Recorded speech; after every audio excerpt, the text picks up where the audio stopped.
Sidelines with Rob Browne. Talk sporty to me.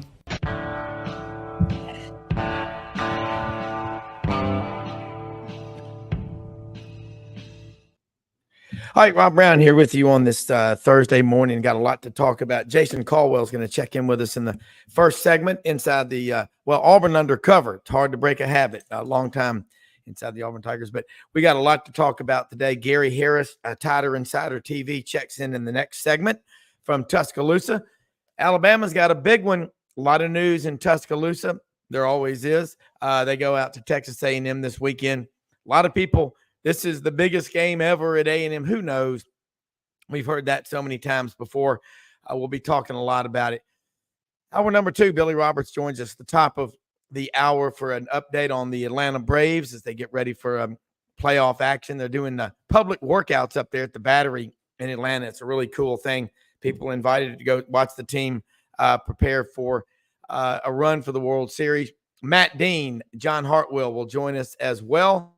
So, hey, we're here 6 days a week, 25 shows a month, over 300 podcasts a year for podcast and radio consumption. Do us a favor. Follow us on Twitter at sidelines_live. And want to say something about one of our sponsors, man. This hour brought to you by Rumble Boxing Gym, 1835 Union Avenue, Midtown Memphis.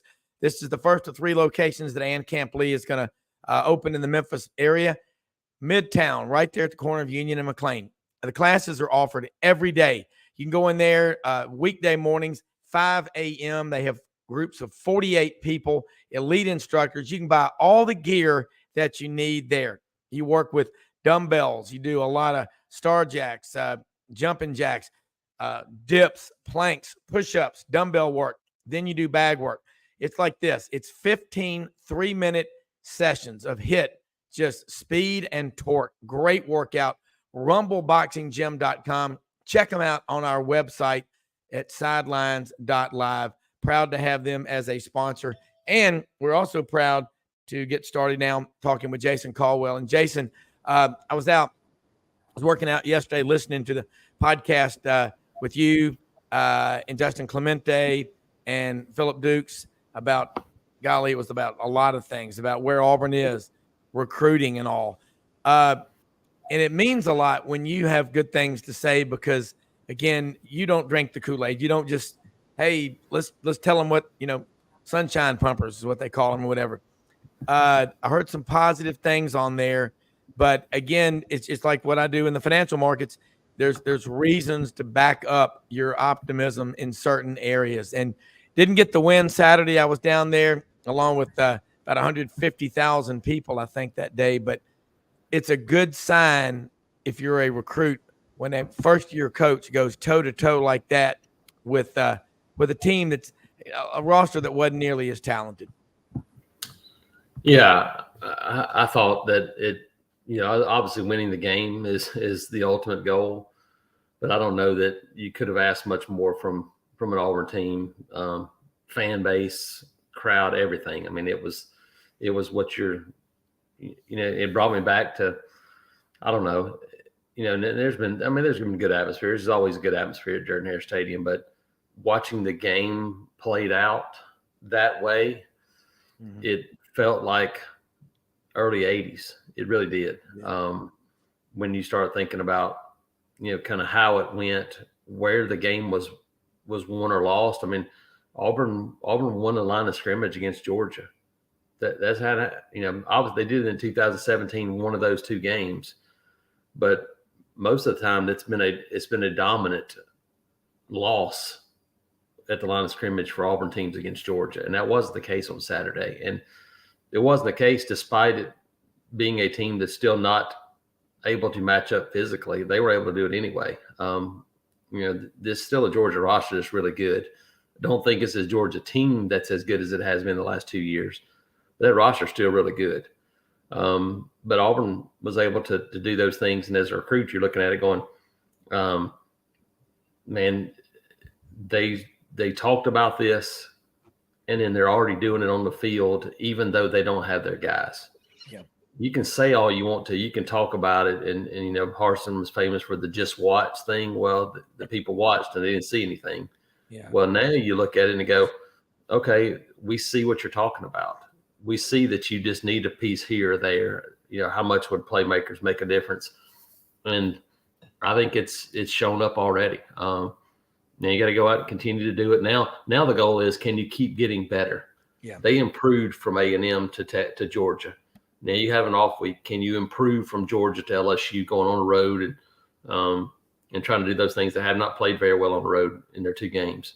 Can you improve those things going on the road again after a bye week? What's it going to look like offensively?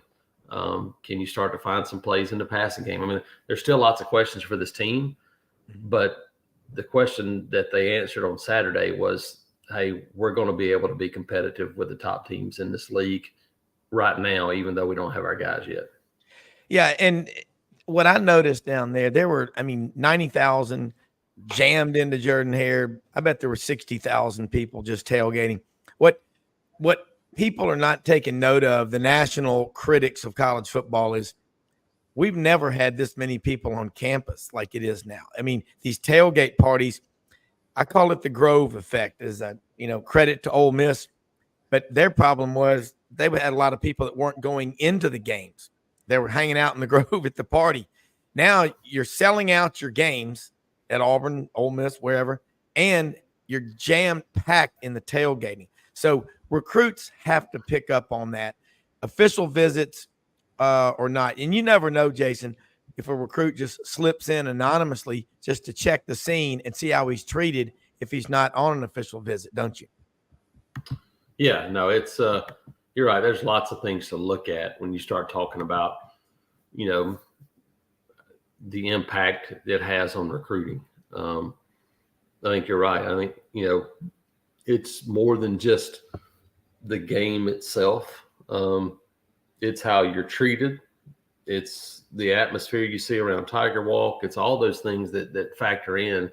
And for these guys, as much as anything, it's, hey, how are the coaches responding to us? Because that hasn't been good the last couple of years. And then you go up Saturday, and even though it's a huge game, coaches are taking time to spend time with recruits. Yeah. And they had official visits on campus, and they're able to do those things and still go out and be competitive in a football game. And so, everything factors in. And it's like I said, Saturday is one of those days that will pay. I think it'll pay dividends for the next 2 or 3 years. Yeah. Because of the people that were on campus, the people that watched it that weren't there, the recruits that watched it. It's gonna be I think one that pays off for a long time coming. But you got to go out now and, okay, can you stack those kind of games together and win a couple of them down the stretch? That's going to be the next goal. Yeah. Jerry in Memphis, I got a bunch of questions. I'm trying to get them up here. Look, this is something to say about if you're going to, you can text. You can also send them in on YouTube. Go to our YouTube channel at youtube.com/@sidelines_live. And you can type them in directly. Otherwise, they come in via text. I'll type them in as fast as I can. From Jerry in Memphis, how many offensive linemen do you think Auburn will sign in the class of 24?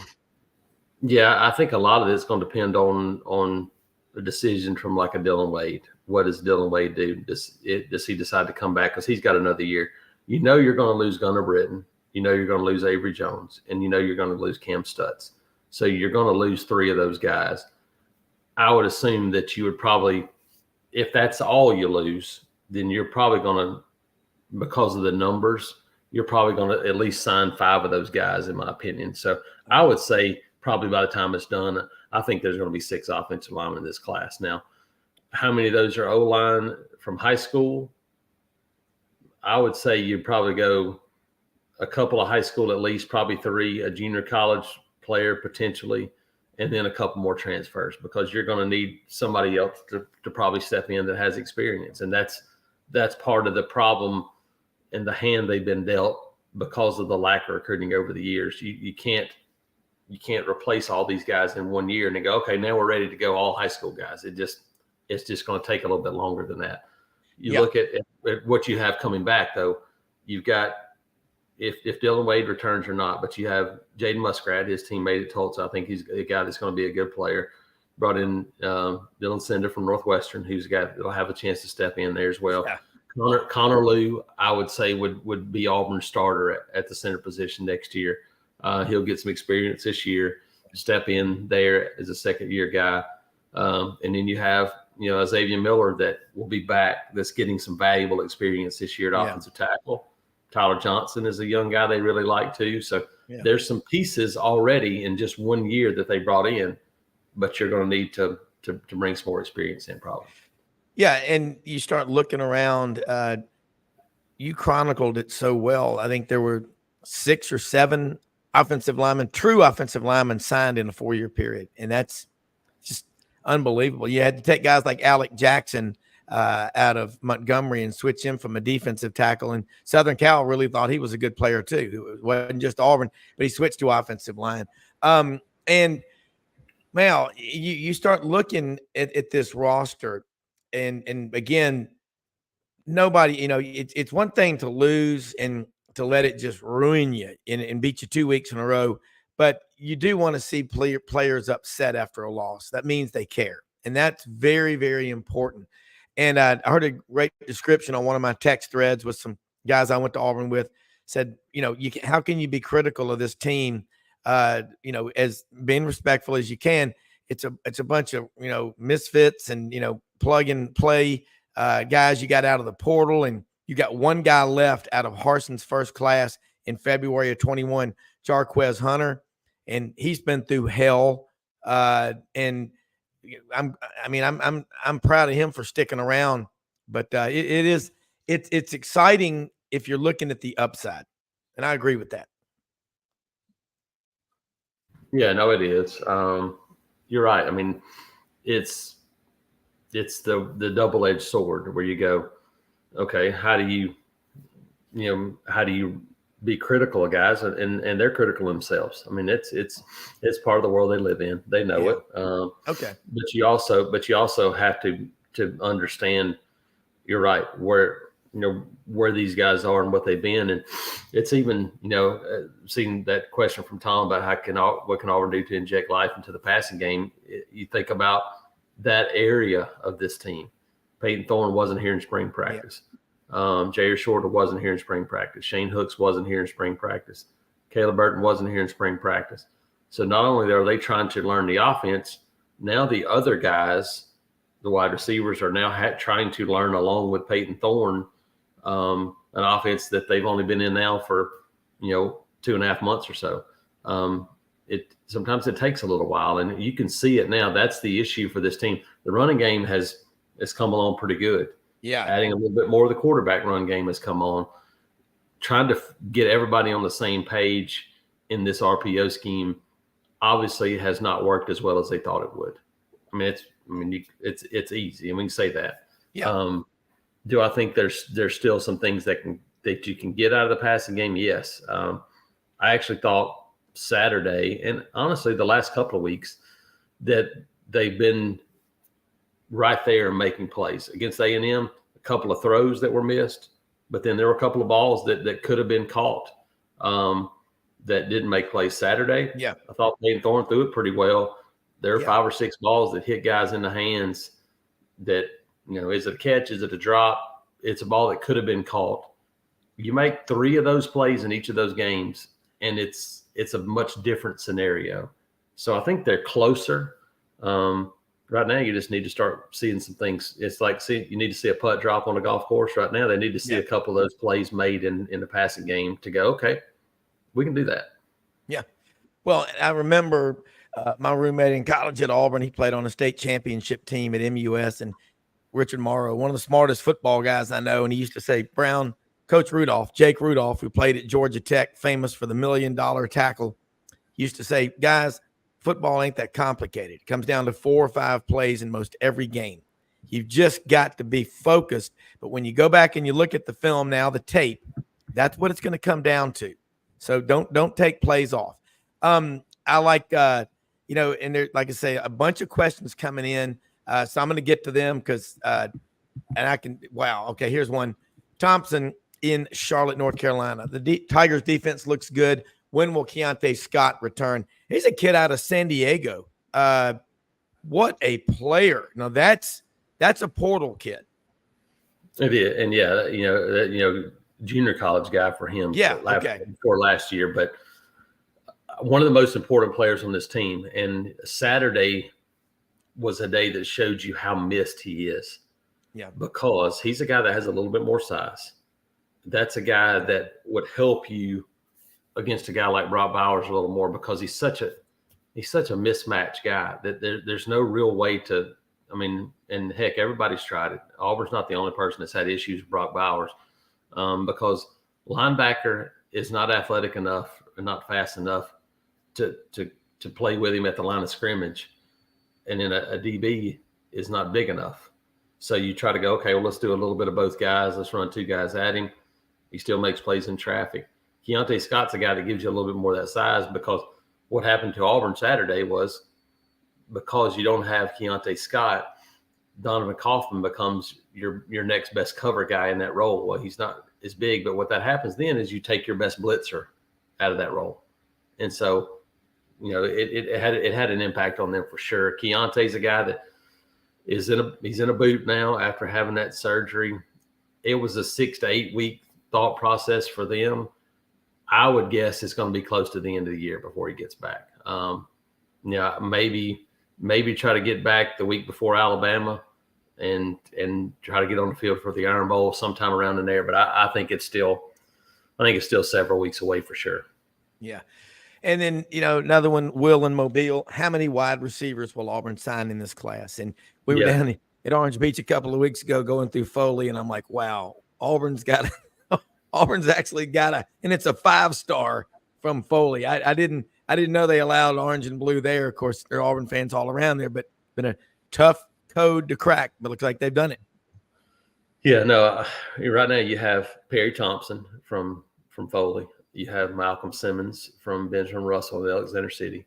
And then you have Bryce Kane from Baker and Mobile. So you got 3 commitments already. Still recruiting a bunch of top-level guys. Here's what I say about this class. You got 3 already.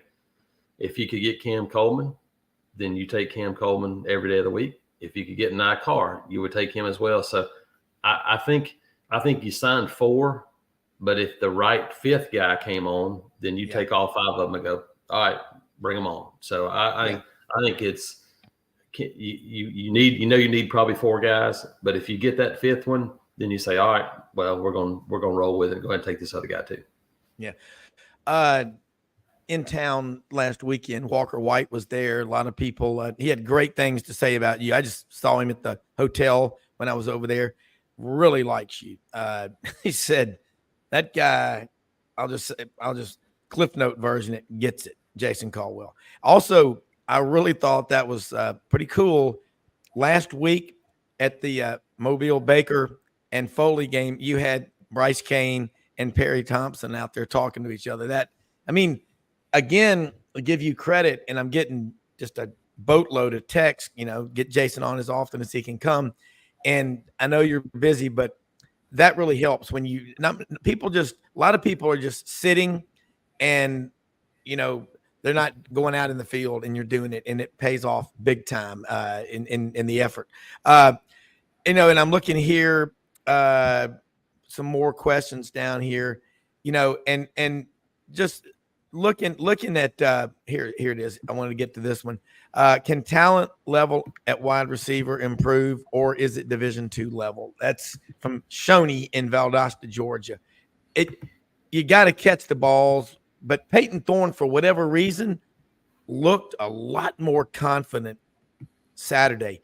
Is it taking him some time to adjust to the level of speed in the SEC? Not that they don't have athletes in the Big Ten, but it's different down here. Yeah, I think it's probably a combination of a new offense, and it's kind of one of those situations where and I think I talked about it last week, the week before last, about how when you're still kind of not 100% sure of what everybody's going to do, that it causes you to play slow. And I thought Saturday was the first time that we saw Peyton Thorne play a little faster, kind of turn it loose a little bit. Texas A&M was still holding the ball a little bit. And there was a couple of those early against Georgia on Saturday. And then it was like okay, but I'm just going to turn it loose a little bit. And they're able to run the football, which was huge. And that's going to be the key. No matter what offense it is. And this offense, you got to be able to run it. And the last 2 weeks now, the running game has been pretty good in those games. Wide receiver group, I think it's a mixed bag of guys. Do you need more talent there? Absolutely. Hugh Freeze has not backed away from that since the beginning of preseason. We've got to get more talented at wide receiver. Do I think there are guys there that can make plays? I do. I think Camden Browne, getting him back on the field, I think is going to be important. I think that's a guy that can make plays. Getting Var Johnson back healthy, missed last week because of a hamstring. That's a guy that can make plays. I mean, we've seen Jay Fair do it. I think narrowing the focus on who you're using at those positions probably is the next step. Yeah, didn't mean to interrupt you, but I just wanted to ask you about Camden Browne. He's out of another one out of St. Thomas Aquinas down in Fort Lauderdale. I've got a lot of listeners in that area, Fort Lauderdale, Deerfield Beach, and they keep asking me, I don't have a crystal ball, what's wrong with Camden? Last year, I think he had 127 yards receiving. He's a big, tall kid. He was a teammate with Alabama edge rusher Dallas Turner. He also went down. And I think they won 2 or 3 state championships in a row, come from a great program. What is actually, whatever you can say, you wonder, where is he? Again, you mentioned it, but what happened to him? Yeah, I think it's just, he was hurt in the spring. So he missed a lot of time in the spring as they're getting the kind of the foundations of this offense built. And then he was still nagging injury even through the preseason. So he missed a lot of those reps. And so he's just now kind of getting back to kind of that solid footing in this offense. And I think we've seen him more and more the last 2 weeks. We saw him more against A&M than we saw him more against Georgia. I think we'll continue to see him more now, especially with a bye week. You can now try to figure some things out. Okay, who are our guys? Because it's hard during the season to sit down and go, okay, because you got to focus so much on the next opponent that it's hard to look at yourself a whole lot. This is a time where you can look at yourself and go, okay, now what do we need to focus on? Who do we need to focus on that we need to get the ball to? Who do we need to play more? I could see him. I could see Amari Kelly, that kind of every time he goes out there, he makes a play. Those guys, I could see them. The guy that still hasn't shown up as much as I thought he would is Shane Hooks. That's a guy that I thought after the preseason was a guy that was going to be able to make some of those one-on-one plays. He's made a couple, but he hasn't been the guy that I thought he was going to be down the field. For this team to be what it needs to be, wide receivers are going to have to help out. They're going to have to make some of those plays, and right now that hasn't been the case. Yeah, and the position of wide receiver, just when I saw that piece you did with Bryce Kane and Perry Thompson, they're a different you didn't used to see kids that were that developed in high school. When you saw those two play on the field together, did they really stick out like, wow, these guys are really good? Yeah, Bryce Kane reminds me of Jalen Waddle kind of guy. When you think about, he's legit. He's a legit game breaker speed wise, and this is only his second year playing football. He was a baseball guy, and so he's a guy that's still learning, how to run routes, do those things. But I think he's doing a really good job because he's in an offense. It's hard to find. He's in an offense in the high school ranks that uses the passing game as a weapon with a quarterback that can throw it. And so I think it's a big deal for him. Perry Thompson, he's 6'3", 215, can run. He's athletic. He can move. He's shifty. He has all the things you're looking for. Then Malcolm Simmons he may be the best all-around athlete in this state. He could play about 5 different positions. And so, kind of where he winds up, outside, inside, I don't know. We'll see down the road. But, no, it's a group right now that, especially if you add another one of these guys. When we think back to the wide receiver groups over the years, you go, okay, groups that have made a big difference at Auburn. And obviously the one that comes to mind for me is one that was early in my career. When you think about Ben Obamanu, Anthony Mix, Courtney Taylor, Devin Romashadu, and even Monte Pitts was signed in that class as a wide receiver, moved to DB. But that's the kind of impact that I think they're looking for out of this group, especially if you can add another guy or two to it. Well, look, I know we've about run out of time, but one of the questions here, Waylon in Carrollton, Texas, love the internet. And as you know, y'all have got you get followers everywhere. Save the traditional rivalries. My wife, Audrey, is absolutely convinced that Auburn is on the surface of the sun. It doesn't lately, the last few years, the games, especially the early games, I mean, it's the South. It's going to be hot. But what happened in 2012, when A&M and Missouri joined the league, Auburn played Georgia in 12 and 13 back-to-back in Auburn. How did Auburn agree, or were they just told you've got to start playing Georgia and Bama at home and then on the road in opposite years? How would Auburn allow that to ever happen? And is there a concerted effort from John Cohen, Auburn athletic director, and anybody else to try to move it back to November and then get to where Auburn plays Bama in Auburn one year, Georgia on the road, and then reverse the next year? Because that, and then the 3-6 model versus 1-7. I'm all for 3-6. Yeah. I don't know how it's going to work out. I do know this, that Waylon, I'm sorry, but I think people are going to have to get used to rivalries that are going away. It's just one of the byproducts of expansion. It is going to happen. Now, how many of them? I just, here's what I cannot foresee a Southeastern Conference that does the 1-7 model and allows Alabama, Tennessee, Auburn, Georgia, and others to just go away. Yeah.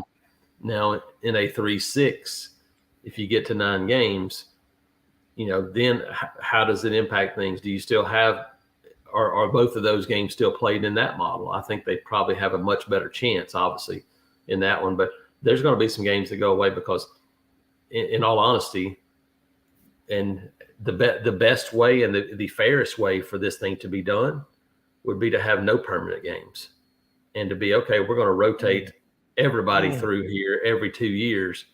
It would not be the best thing for the sport right away. Yeah. But the fairest thing to do would be to go, hey, we're blowing it all up. Everybody's playing everybody, and we're going to try to get the closest thing to an actual champion we can get, because it's not going to be fair. If you're Auburn and you play Georgia and Alabama every year and somebody else plays, Vandy, Missouri, and Tennessee as their 3 other ones, that's not going to be an equal schedule. Yeah. But every schedule is going to be unequal no matter what you do from here on out. And it always has been. I mean, Alabama always had an unequal schedule for much of the years, and others, and Georgia has recently. It's just the way it is. But I think rivalry games are going to go by the wayside because the more teams you add, the more games you have to try to get in. Yeah. One other one. Question about Carrollton, Georgia. There's one big recruit there now. There's another one on the roster, the Trojans. Talk about the 2 Carrollton players and where Auburn stands with them. Yeah, Caleb Odom is a tight end that's committed to Alabama, but was back on campus last weekend. The guy that grew up following Auburn. I think Auburn is in the picture there. He's supposed to go to Ole Miss this weekend too. Yeah, he's still looking. And Auburn is a program that can sell tight end playing time. And, hey, here, we want you to be a big part of it based on Freeze's history, what they're doing this year, Rivaldo Fairweather. And that's one where it could really change the dynamic. You're talking about just wide receiver group. You bring a guy like Caleb Odom in as a tight end to that wide receiver group, then it's a game changer. But him and then Julian Lewis is quarterback that's already committed to USC in 2026. But was on campus last weekend. It's still a long way away. And so just, lots of things to look at, but that's a really talented team. Yeah, it really is. Jason, I know you got to get going. Let people know how they can follow you. As always, thanks so much for taking time to share with us. And folks, do yourselves a favor, whatever you're doing, if you're biking, working out, riding the bike at the gym, whatever, you need to be listening to what Jason and the team at Auburn Undercover are doing. They work harder than a dozen rented mules. I love it. Yeah, and actually check us out right now. I think for first-time subscribers, you can get 2 months for $1. So right now, if you want to try it out, you can get basically through the rest of this football season for $1. So check it out at auburnundercover.com and follow me on Twitter at ITATJason. Hey, it's like having a lawyer on retainer. You've got Auburn Undercover. I mean, you've got a whole staff, man. Hey, Jason, thanks so much. We're going to take a quick commercial break, and we'll be right back with Gary Harris, Tider Insider TV, after this.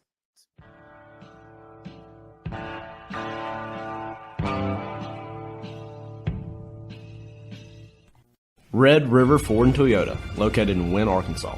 If you're in the market for a new or used car, truck, or SUV, call, go online, or drop by and see them. Located 45 minutes from Memphis, go off the 4-city exit on I-40 and go north about 15 minutes on Highway 1. Easy to work with and still believe in customer service. If you live out of town, they will deliver your vehicle to you. RedRiverFordToyota.com. Just see what they can do. Strengthen your seed zone this spring with quality tillage equipment from House Industries. Located in Cherry Valley, Arkansas, House Industries specializes in manufacturing superior equipment that will minimize your downtime and keep you working in the field. To ensure the highest quality control, all design, fabrication, and testing takes place in a 99,000 square foot manufacturing facility located right here in the heart of the Delta. Locate your nearest House equipment dealer online at houseindustriesinc.com. House Industries, breaking ground. Sidelines with Unbelievably, every 2 minutes in our communities, a child is either bought or sold for sex. I am Ari Dickey, board member for the Nashville Anti-Human Trafficking Coalition. Join me and millions of others in our fight against human trafficking and for its victims by helping to educate the most vulnerable among us, our middle and high school students. Go to nhtcoalition.org, become a partner, and help keep our families safe, because none of God's children are for sale.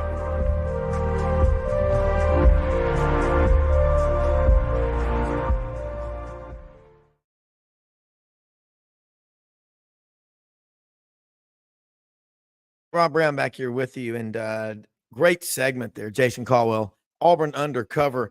Do yourselves a favor, man. These people that we have on, we have great guests, great sponsors. You got to be great. You know, we make the show great by bringing on the best. Justin Clemente, Philip Duke Scoops, great stuff. Another great one here. I'm telling you right now, you can fly from coast to coast at 40,000 feet and fly across America. You don't have a clue of what's going on down on the ground. You want to know what's going on? You got to drill down local. We're going to go to one of the best right now, Tuscaloosa, home of the May Veterinary Clinic, Tuscaloosa and Northport, 2 locations. In 1964, Dr. Wayne May opened up the clinic to serve all of that part of Alabama and the Southeast. People come from all over to bring their dogs and cats. May Veterinary Clinic also have dog and cat daycare facility called Camp May with an outdoor swimming pool. And if you've got a bunch of cats, they can all go there together and stay in the connecting cat condos. Check them out on our website, sidelines.live. May Veterinary Clinic, Waller and Guy May. I was with them this past weekend down on the plains. They're all Tuscaloosa folks, great people up there, as are like the Cheshires and Mary Turner, a lot of great people, including this one from Claiborne County, who's one of the best out there, Gary Harris. And Gary, already got a bunch of questions coming in for you. So big one this weekend. But again, that's such an oxymoron when you're at this level. I mean, try losing a game at Alabama to anybody.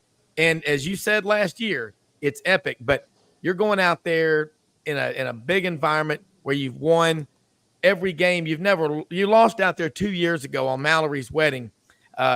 My oldest daughter, and she was just crushed. Like, Alabama cannot lose on my wedding. I said, well, they're in a fight, but you're going out there. You know what you're going into. Let's talk about, as you see it, Alabama versus A&M Saturday, the 2:30 CBS game. Yeah, what's odd about 2 years ago, we know that it's a crazy game, a lot of big plays, but Alabama had a 7-point lead with 3 minutes to go. And, A&M threw a touchdown pass. Smith, the kid whose brother Maurice played at Alabama, who's made news this week by saying that he's got some hard feelings against Nick Saban. But anyway, he caught a touchdown pass, and then Alabama went 3 and out. The game was tied, and Alabama went 3 and out, and A&M got the ball back, and then, of course, hit that field goal on the final play of the game. And Jimbo became the first former Nick Saban assistant to win a game against him. But that was 2 years ago. This year's different scenario. And, Alabama's the betting favorite, 2.5 points, which I'm not so sure that they're the favorite in terms of the public sentiment. I think there's a lot of people, probably as many people, feel like A&M will win this game as Alabama will win it. But it's a big game. And like you said, they're really all big at this level in this conference. I mean, every week's a big game. But this one's huge because already there's just 2 unbeaten teams in the SEC West in terms of conference play. And these are the 2 teams. Everybody else has got at least 1 loss. Some have 2 already. So the winner in this game will still have work to do. But I think it's safe to say, Rob, that the winner of this game is the favorite as we get into October to make it to Atlanta. But for one thing, they'll be undefeated. Secondly, they'll have a 2-game lead basically over the other team because, as we know with Alabama and LSU last year, if you're tied with the same record, it comes down to head-to-head. So you could both have 2 losses at the end of the year or 1 loss, but the team that won that game head up is the team that's going to represent the West in Atlanta. So it's a big game. There's no way around it, and it's a huge game for Alabama because after the Texas game, and then after that weird game in Tampa against South Florida where Milroe didn't play, and they played Buckner, they played Ty Simpson, and just looked awful. There were some people that were, as odd as it sounds, there were some people that were writing this Alabama team off. And, so much revisionist history in this day and age. I mean, I have a lot of people tell me now after the Ole Miss game, well, it was Ole Miss. That's not what you were saying before the game. There were a lot of people picking Ole Miss to win that game. And Alabama won that game with a really dominant second half and then controlled the game at Mississippi State, a game that, they should have won, but they won it the way that you'd like to see them win it. So they've got momentum. And A&M went down to Miami and just got undressed in the second half against the Hurricanes, and a lot of questions about them. But they've bounced back and put together a couple of conference wins. So it's a huge game, and for Alabama, it's a chance I think to kind of even though the season's not over, to silence the naysayers about Saban's too old and the program slipped. And for Jimbo, it's that if I'm an A&M fan, Rob, what I'm saying right now is, if not now, when? If not now, I mean, they feel like that they've got the resources, they've got the talent. I think their fan base is shocked that they've never represented the Western Division in Atlanta. Yeah. They know that Texas and Oklahoma is coming in next year, so it's only going to get tougher. I think they see this team as the team. They see this as their time, and they know if they win this game on Saturday that they're in the driver's seat to make it to Atlanta. So I think the A&M people understand that this not that they won't have good talent going forward, but it's only going to get more difficult with Texas and OU coming in. Yeah, I mean, Ray in Memphis, what are you most concerned about going to Texas A&M? I mean, you pretty much answered that. And Jack in Memphis, Bama's defense is looking like a real D. You and Gary and I talked about it. I'm just a big fan of Kevin Steele just because been around him a few times. He knows what he's doing. He's an alpha male.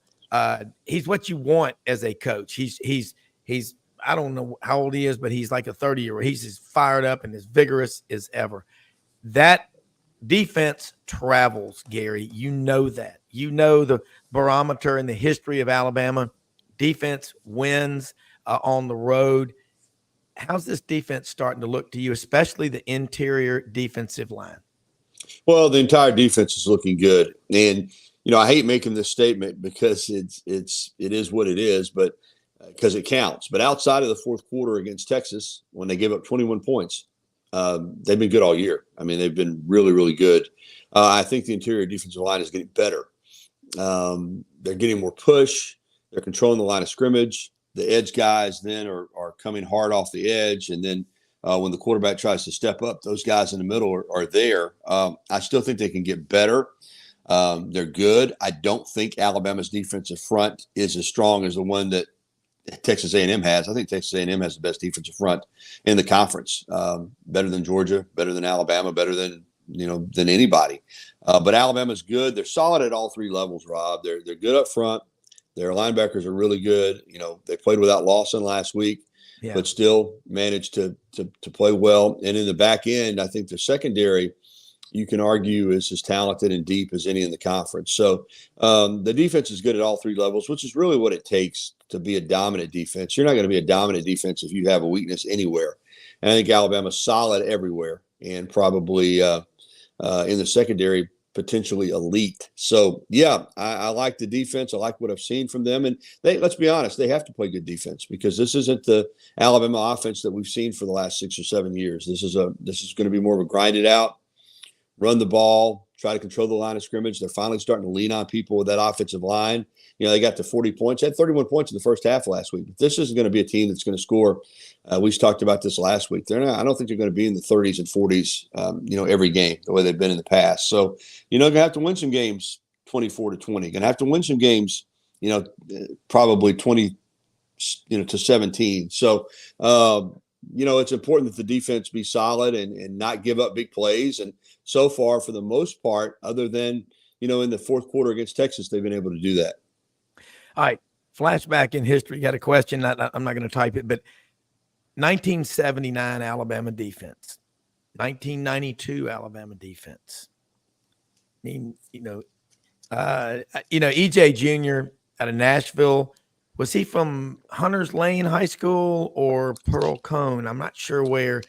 Was he the best player on that team, in your opinion? Because I love to go back and look at this. And then the 92 team, the big defensive ends that you had. Copeland and Curry, yeah, they were phenomenal. Yeah. God almighty.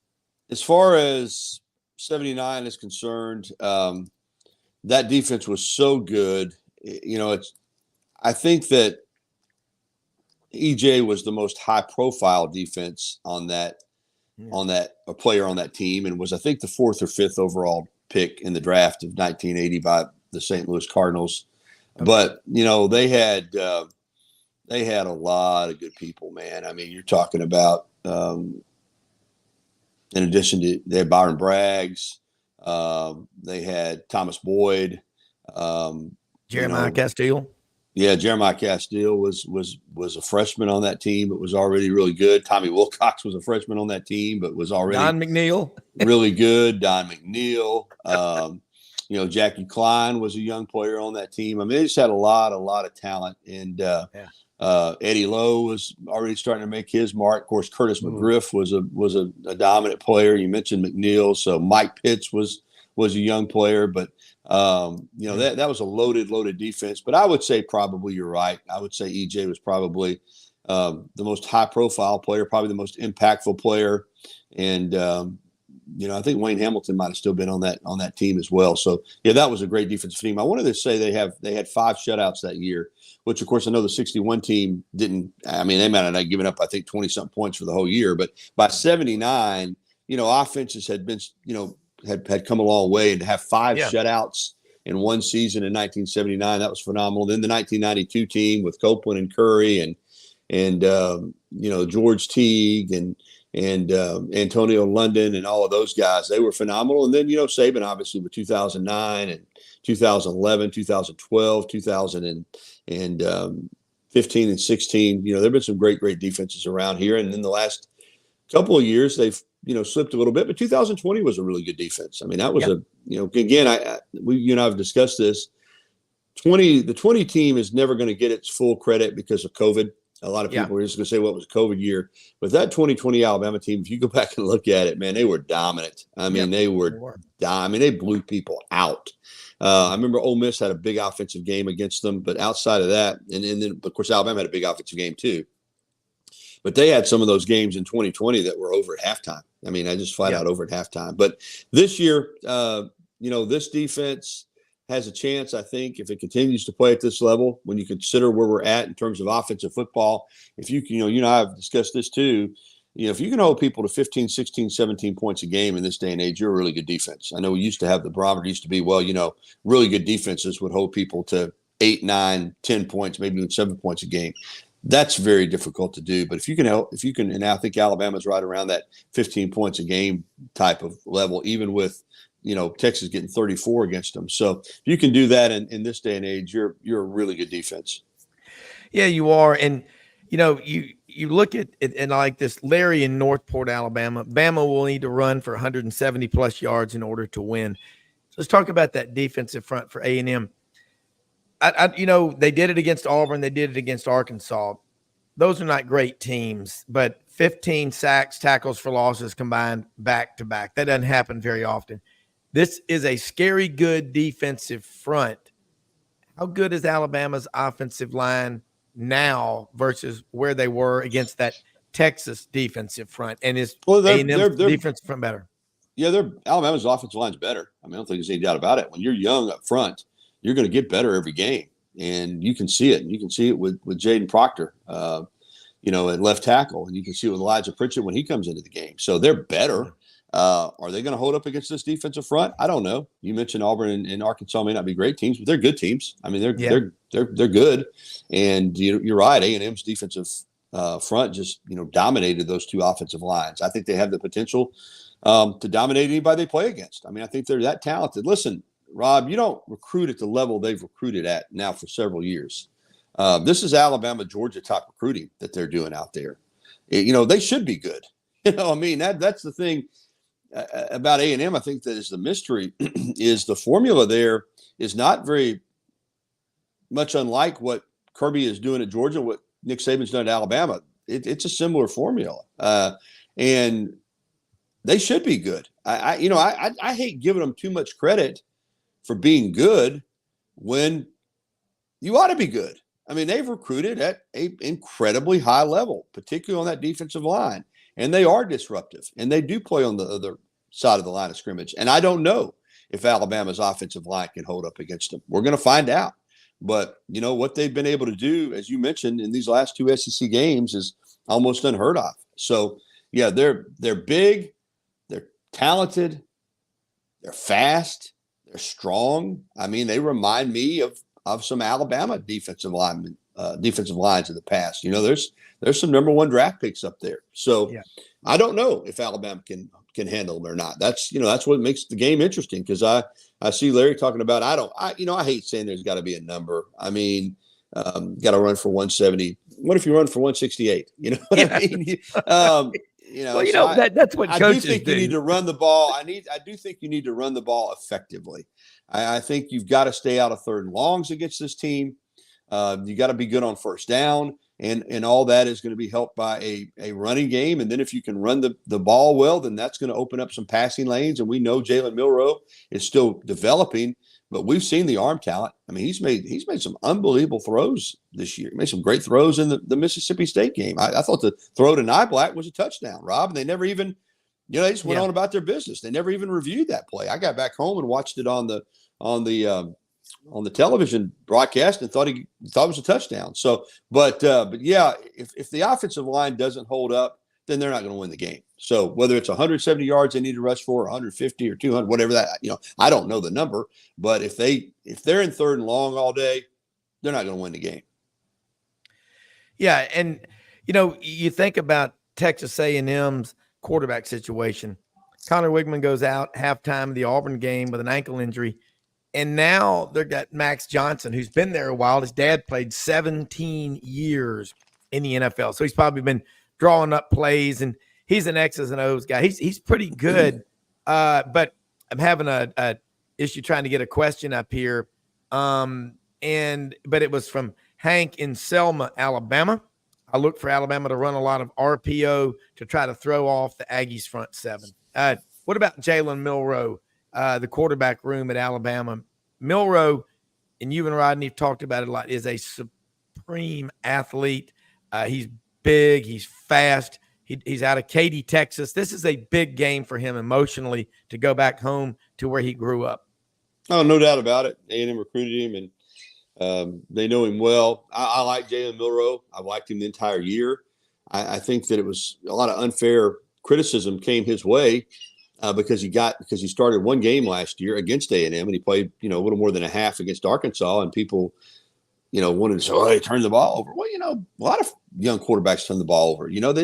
A lot of people didn't want to give him time and give him an opportunity to grow. And you mentioned the quarterback room. I think the biggest difference now is we know who the quarterback is. I mean, there's none of this, well, we're going to continue the competition. And as I said, that's still one of the stranger things I've seen since I've been covering Nick Saban was the way they handled the quarterbacks in the South Florida game. I mean, that's just still you're our starter, but we're going to sit you and we're going to play these other two guys. And peculiar, but he is now the quarterback. The other quarterbacks know it. You have a rhythm in that room, and it is a big game for him, and he does need to play well. And I think it's safe to say that if Jalen Milroe plays well, that's going to increase Alabama's chances of winning the game. But you could say that for any quarterback. I mean, I don't know. It's like, well, he turns the ball over. Well, he didn't turn the ball over in the last game, and he did have the one interception against Ole Miss in the first half, but he didn't turn it over in the second half. And yeah, to me, if you watch Milroe and can't see that he's improving, getting better, then I think you're watching him with blinders or bias. I don't think you want to see the improvement that he's making. Rob, he only threw it 12 times against Mississippi State, but he completed 10 of them. He threw it 21 times against Ole Miss, and he completed 17 of them. So that's 27 of 33 completions out of attempts in his last two games. So I think he's playing well, and I think that he is a guy that gives Alabama its best chance to win. I think that's why he's the quarterback. I think now Reese is the offensive coordinator is starting to adapt to what he does, and I think the game plans are becoming more specific toward Jalen Milroe. So I think that gives Alabama its best opportunity to win this game and going forward. Yeah, and there's so much that's going on. You bring in a new offensive coordinator. I mean, that's like, they switch the guy that has always been, your favorite teacher. They make a move. That's a big deal to go through that. I like this from Steve in Alpharetta, Georgia, up there in Milton High School. Milroe's learning how to play in the SEC. And even though he started the game last year against Texas A&M, it's the speed. I mean, you're the starter now. And when you're the governor of Alabama, the coach at Auburn or Alabama, and the quarterback at Auburn or Alabama, those are the five most high-profile people in the state. No offense to Mr. Drummond or to Mr. Jimmy Rain, who are the wealthiest people in the state, but those people, there's tremendous pressure, and you talk about it. You're around these guys, Gary. You've interviewed a ton of them over the years. Does Jalen Milroe look more relaxed to you? Because he sure did in that last game. And we're going to refer to what went on in the South Florida game henceforth and forever as the Area 51 game in Alabama history, because it's inexplicable. Yeah, I've always listened. I've never thought Jalen Milroe looked scared out there. Yeah. I thought he came into that Arkansas game last year and played great. Yeah, and against A&M, he made some mistakes, but he made some big plays. But I didn't think it was nerves. I didn't look at him in the Texas game and think he was nervous. I've never kind of bought that. I think he's just, he's a young quarterback, and he made some mistakes. But I didn't think the moment was too big for him. I've never bought into that. I think he was ready to play quarterback. I think that's why he came here. I think he accepted the challenge. I think they recruited him to play quarterback, and he's the quarterback. To me, all this stuff is nonsense that, the moment's too big for him. Sometimes you don't play well. Sometimes you're not, or maybe you do make mistakes, but I don't look at Jalen Milroe and think he's overwhelmed. I've never felt that. He's learning. He may not play great on Saturday, but it's not because he's scared or he can't handle the moment or he's overwhelmed. He might just not be good enough on Saturday. But this thinking, I've heard it a lot about. He can't handle the mental side, and that's hogwash to me. I'm not buying any of that, Rob. Yeah, and I know we just got a minute or so left.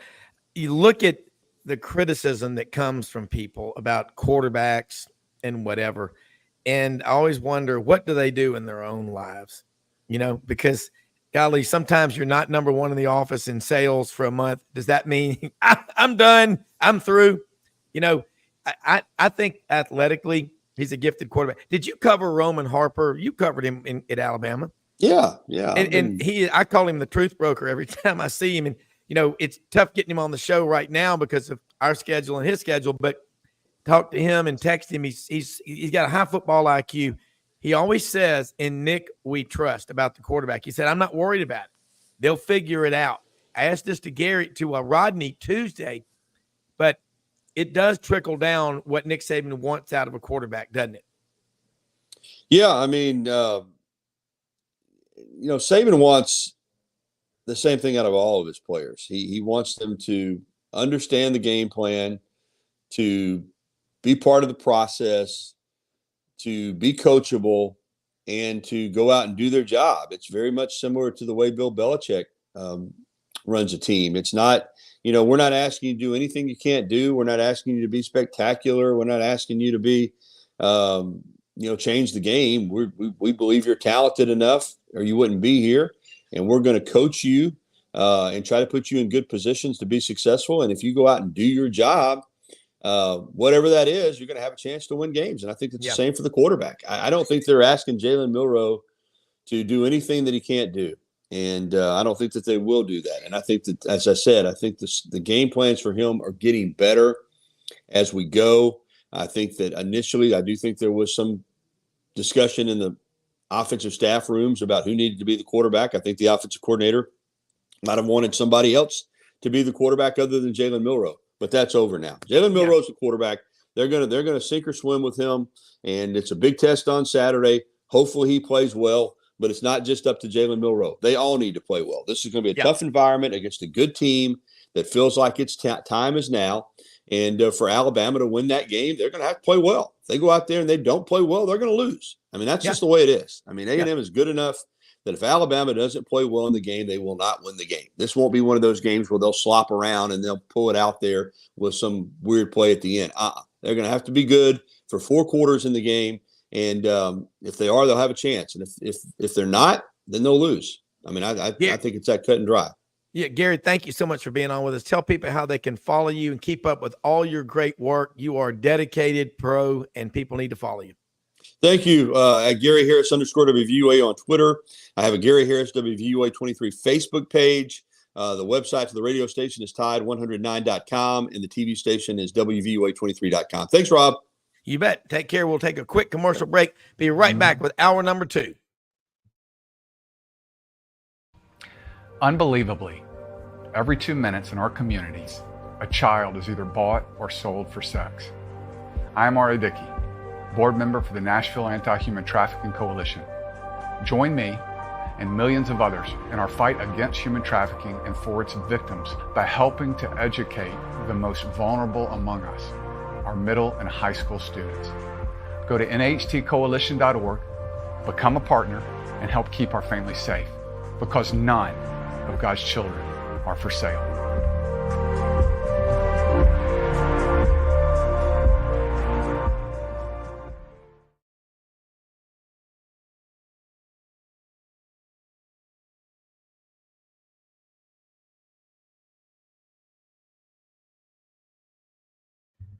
All right, Rob Browne back here with you. Great stuff. Gary Harris, Tide 100.9 WVUA, Channel 23 in Tuscaloosa. He and Rodney Orr, Tuesday nights, 6:30 p.m. Central Time, not Eastern, Central, do a great show called Tider Insider TV. It's streamed all over YouTube. You can check it out. They do a great job covering everything at Alabama. Billy, man, here it is, October 5th, 2023. And we left. We went up to Atlanta after we saw you Sunday afternoon, see Mallory and the baby and Tyler, a mile from the Battery. It was the last game of the Braves season Sunday. They set the all-time home run record. Kind of bring us up to speed on that, but they're doing open to the public workouts, I think, this week for 2 or 3 days. Already questions, are they going to serve cold beer and concessions there? I don't know, but the Braves' way is to win the World Series. Hopefully, their fans certainly hope that will be the case. And already here, Raymond in Jackson, Mississippi. Ben Ingram will be calling a Braves World Series victory in Game 6. But up to speed, what's going on with the Braves as they get ready for this run?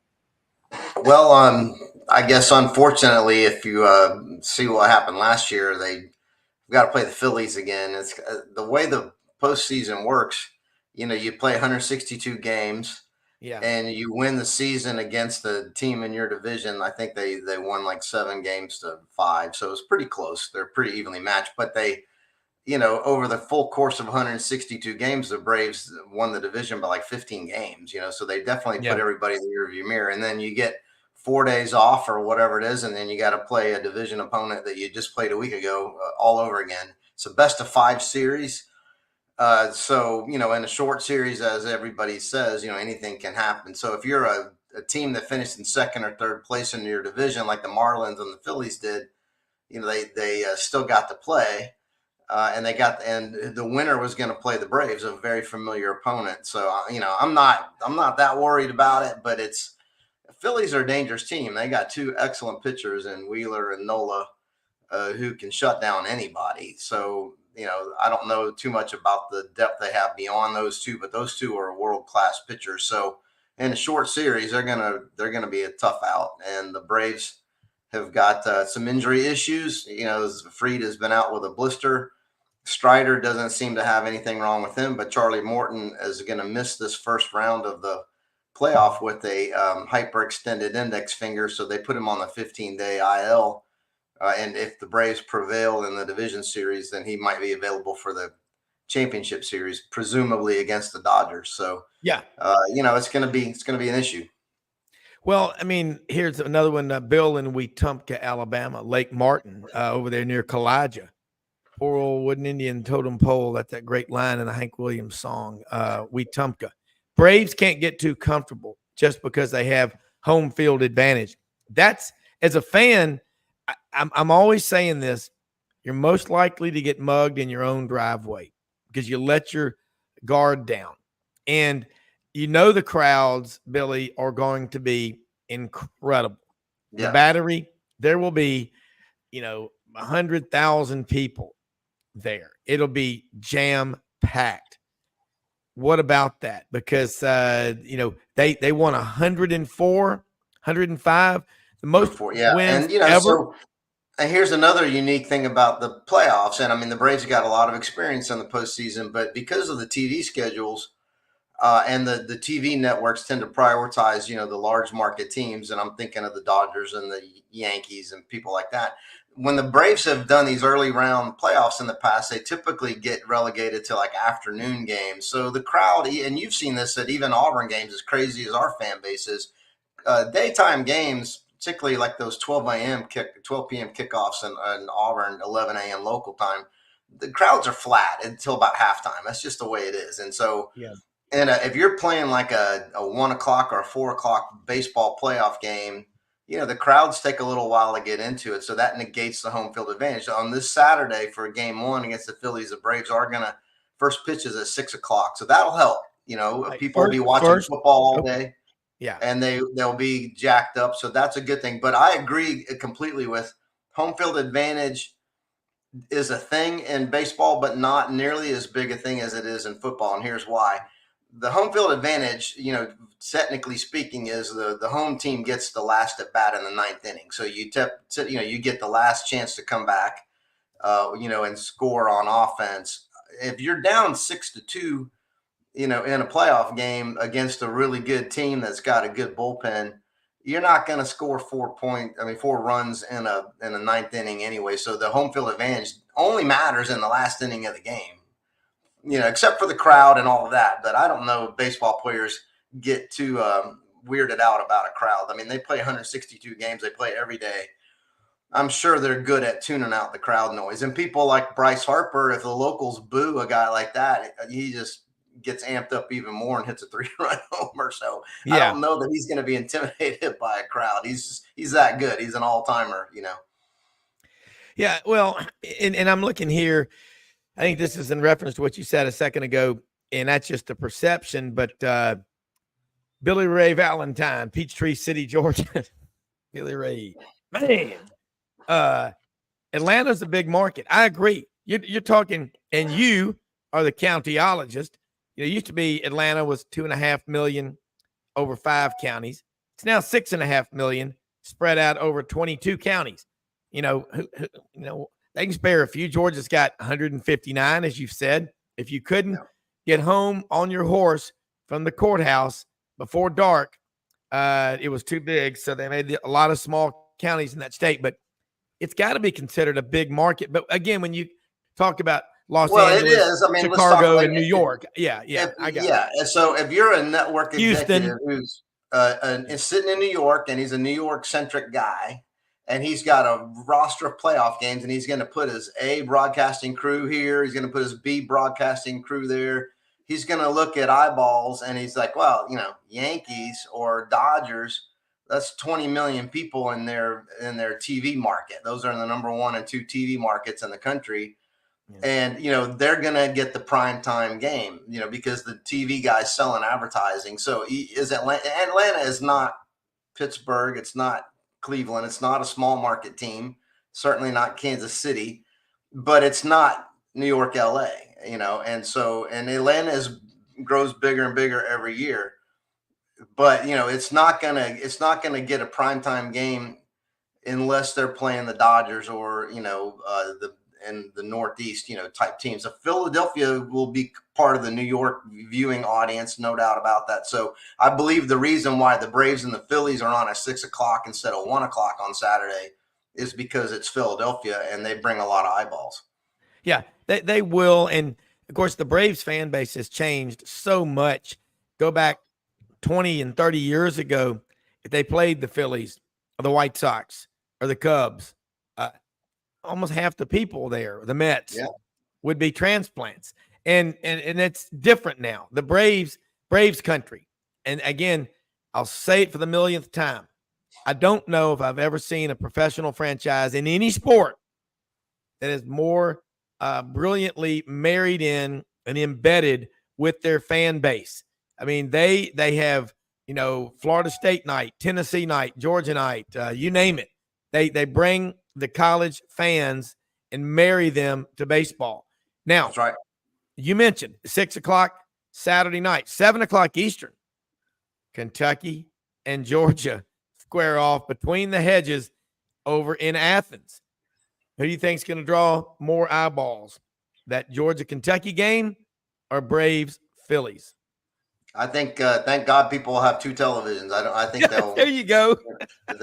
That's not going to be a problem in terms of eyeballs. But to get back to what you were talking about, I mean, you and I have been Braves fans forever, and I know you came in the '70s as a kid, and you got your Braves batting helmet, that you wore around. So I was had to go back in Six Flags and find it.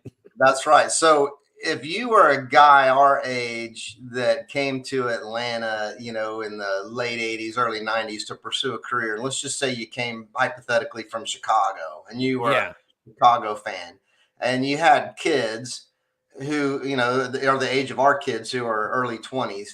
Those kids grew up being a Braves fan, no matter what your personal affiliation was, or, grandma and grandpa back in the Chicago metro area. So the Braves have grown their own fan base just because of the transient nature of Atlanta that used to be a problem, meaning that nobody was from here, quote unquote. But the people that moved here 30 something years ago when the Braves, decided that they were going to be amazing in the 90s and have never really stopped, except for a couple of years of rebuild. They've had 25 out of the last 30 years. I think they've won the division, which is crazy. Oh, unbelievable. They've grown their own fan base, and you even see it reflected in the guys on the team. They've got a bunch of local guys, Dansby notwithstanding, they still have a heck of a lot of local guys on the team. Local meaning, Strider's from Knoxville, went to college at Clemson. He's still a local guy. The Braves are his team. He grew up 2.5 hours from Atlanta, went to college 2 hours from Atlanta, so Mississippi is where Riley's from. He watched the Braves on TBS every day, grew up being a Chipper Jones fan.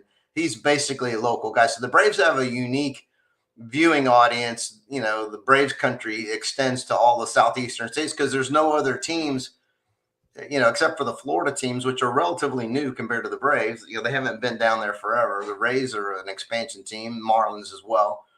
But the Braves have got 8 or 9 states. The whole SEC, ACC footprint basically in the South is Braves fans. So that's and like you made a brilliant point earlier that the Braves have taken these college football fans and put a Braves hat on them and Braves jerseys and turned them into baseball fans, but they bring that same kind of energy to a Braves game, which is very similar to attending a football game.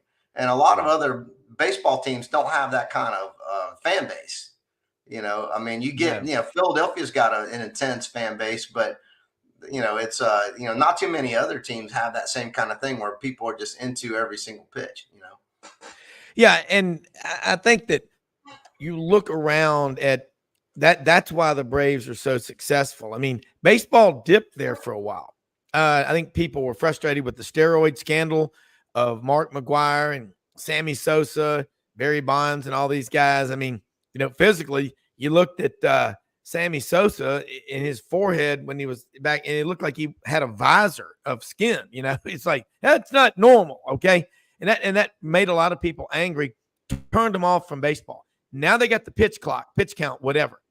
And as Butch Thompson, Auburn baseball coach, told us, in college, it's different from, say, the Pac-12, the Big 12, and the SEC. Every league is different.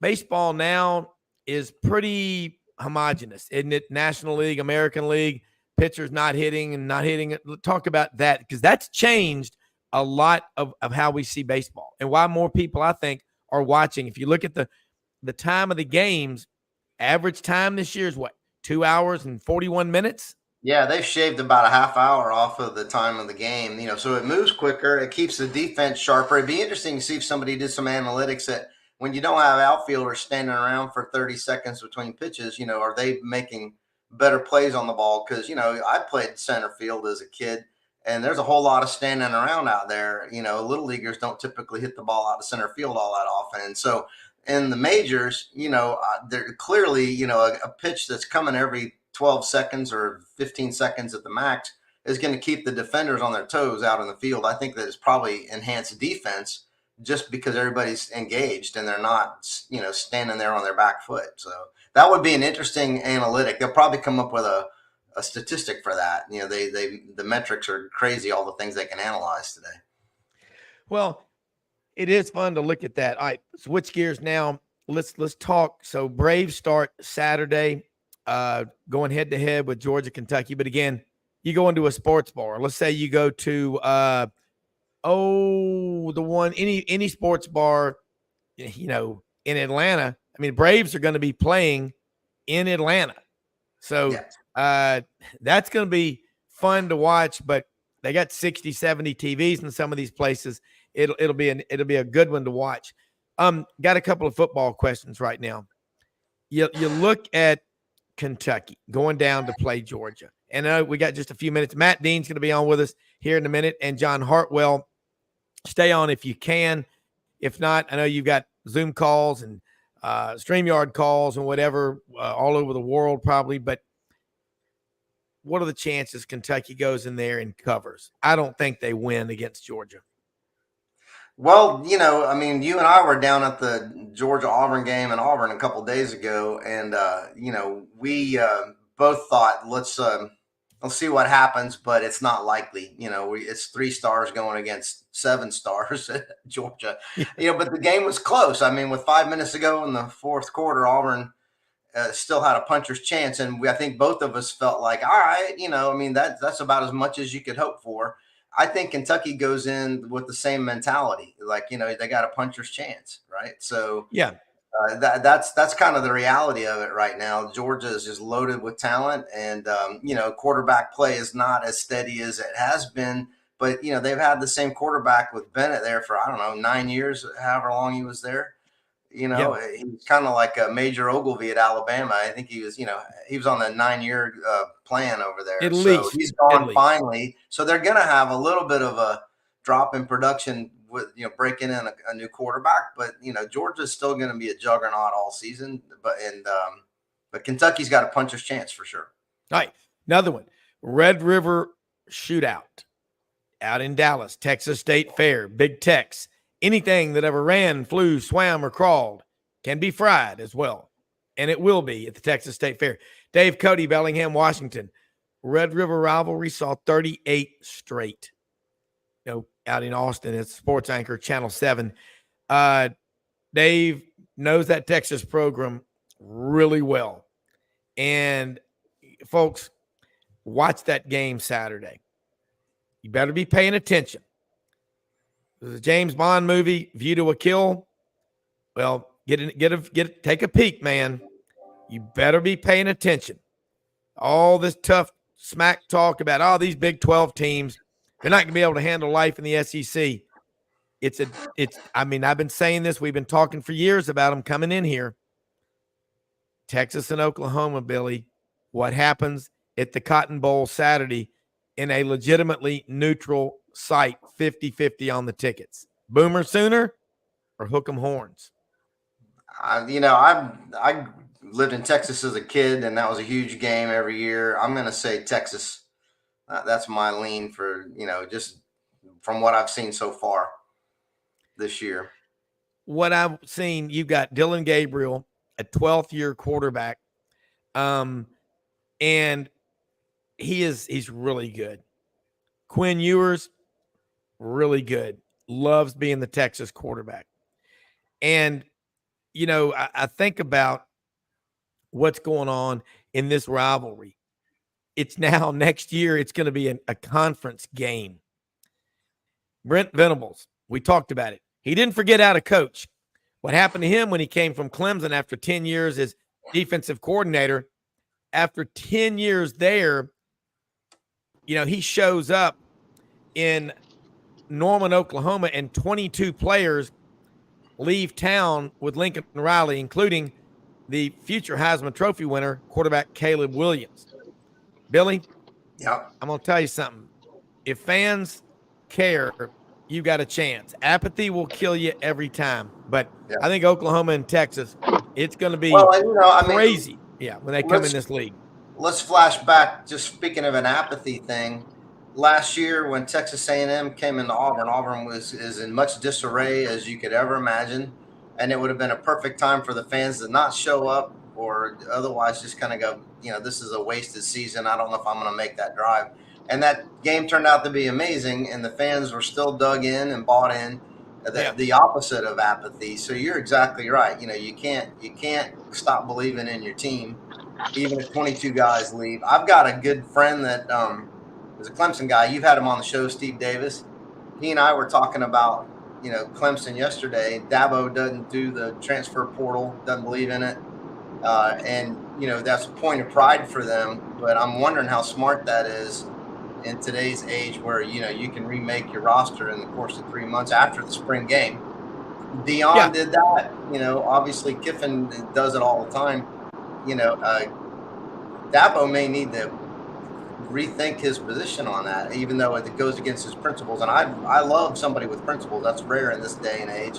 I love it. I respect it. But, it's maybe not a winning strategy any longer. Yeah, it is. You got to adapt. Hey, John Hartwell, ULM AD, is on with us right now. And John, look, had fun with you on the roundtable Saturday, Billy. He was on with us. And y'all lost at home 41-40 to Appalachian State. That's a tough loss. But give us a progress report. We talk a lot of SEC, ACC, AAC, Conference USA, Sun Belt.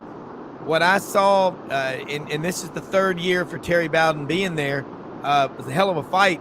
And App State seems to get in a lot of those games that go down to the last play. Yeah, it was, there was some question whether the sun was going to come up on Sunday morning in Monroe. We, 54-yard field goal on the last play of the game. And hats off to App State, but played a heck of a game, and a lot to build on. And as I told our coaches and staff, I said, let history repeat itself, because last year in Sun Belt play, Troy opened up on the road at App State a 65-yard Hail Mary pass that was deflected a couple of times and caught for a touchdown by App State to win the game. And all Troy did on the backside of that was reel off 7 straight Sun Belt wins and then win the championship game as well. So, it was a tough pill to swallow, but a lot to build on. And we've got the South Alabama Jaguars coming to town this weekend. So looking forward to getting that bad taste out of our mouth. Yeah, we talked with David Schultz, Locked on Sunbelt. You know Schultz, Schultz Cast. I call him the Sultan of the Sunbelt. And you know what? This is what I love. I was watching last night Middle Tennessee State and Jacksonville State on TV, and one of the players from Middle Tennessee State was hurt, was laid out there for a long time on the field. They took him to the hospital there about 11 minutes away, and don't know his condition or what have you. But, man, you know, as an athletic director, you know all the team doctors, you know everything. It's like, you know, I'll say it again. An athletic director is like, you got 17 sports, you got 17 kids, you know. And I used to come in at 2 or 3 in the morning. Sometimes I'd be dropped off because I was unfit to drive or whatever. My mother would always be asleep on the couch. I go, "What are you doing?" She goes, "Waiting on you to get home." That's just what you do. That's a scary thing to see. But you know what I like? I like the fact that the ESPN announcers said, "Hey, man, all you can do is pray, so keep praying," instead of just our thoughts. Come on. You know, that's where you need a constancy in prayer, and I was proud of him for that, and I hope the young man is okay. I mean, football is a violent game. Your life as an athlete, you love doing what you do, and you do what you love. You were born to do this. You were born to be great.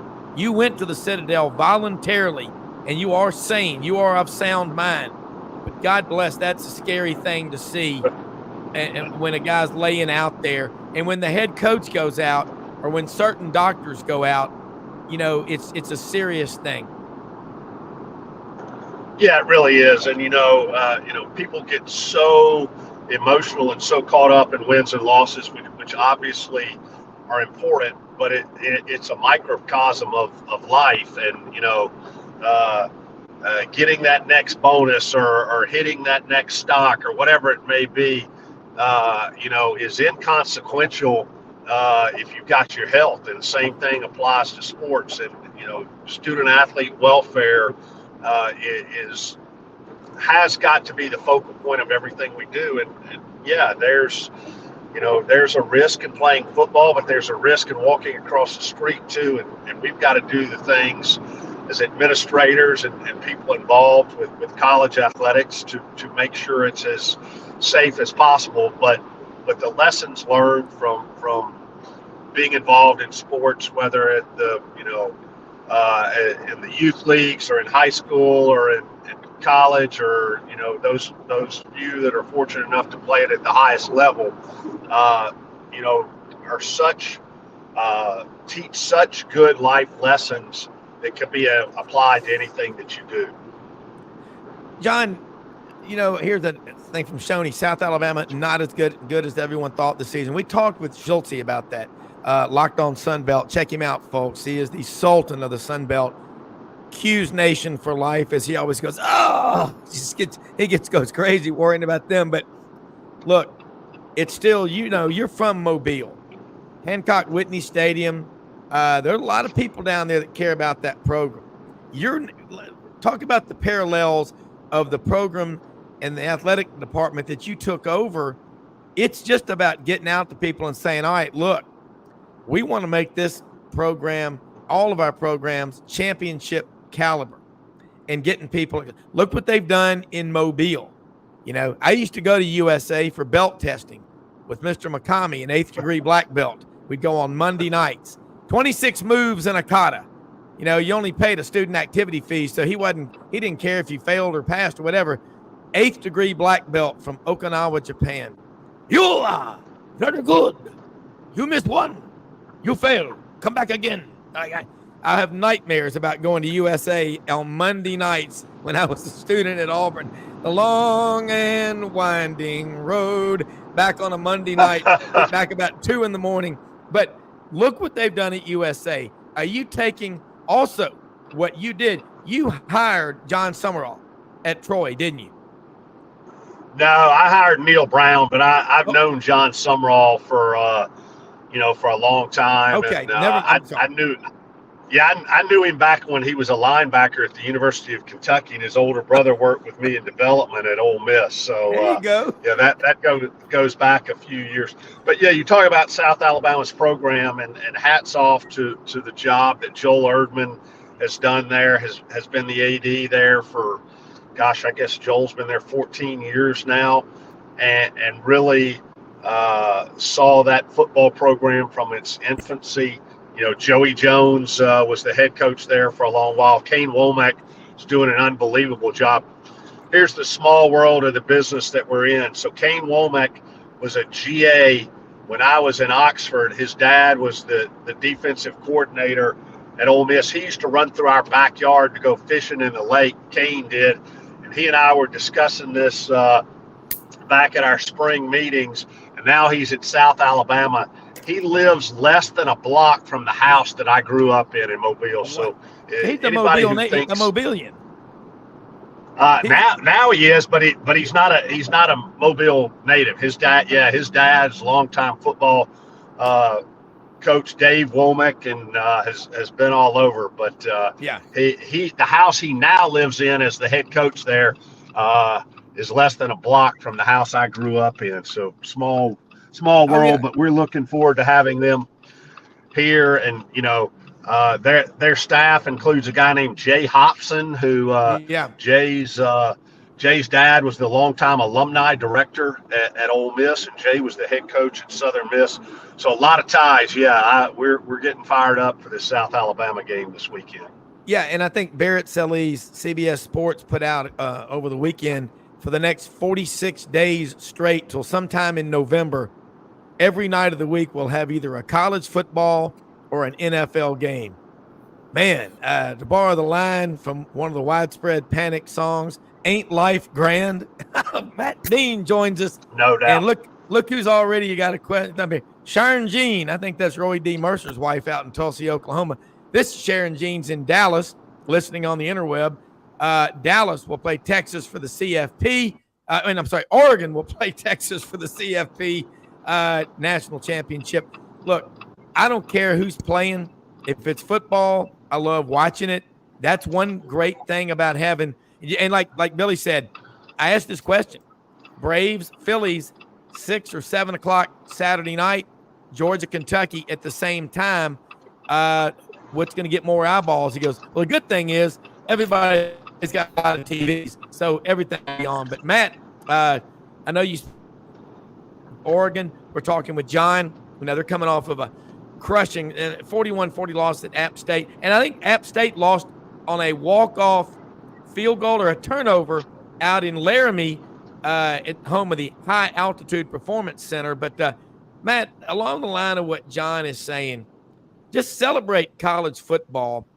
And I talked with a really good friend who is a big Alabama fan.